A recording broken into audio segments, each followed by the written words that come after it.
What's up guys, in this video I'm going to show you that how you can delete your YouTube search history on your mobile phone. So let's jump into the video. What you need to do first, you have to go to on your YouTube. After going to YouTube, you have to go to your profile. You have to click on this profile icon in the last option. After clicking on profile, you have to find a option in the settings, like you have to click on the top right corner. You have to go to on settings. Please guys, you watch the full video, so make sure you follow every step I'm going to show you, so that you can clear your YouTube browsing history of or YouTube history of all time. So after that, you have to click on this option, manage all history. After clicking on this, you will go to a page on the Google. Here you can see.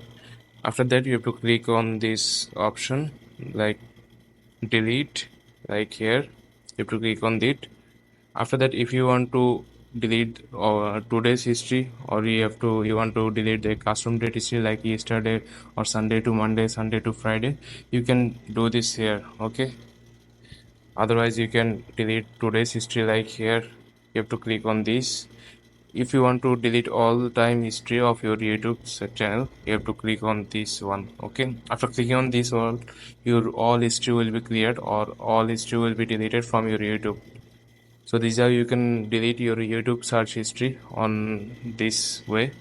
So I hope you like this video and find this video helpful. Please leave a like on this video and subscribe my channel. Peace.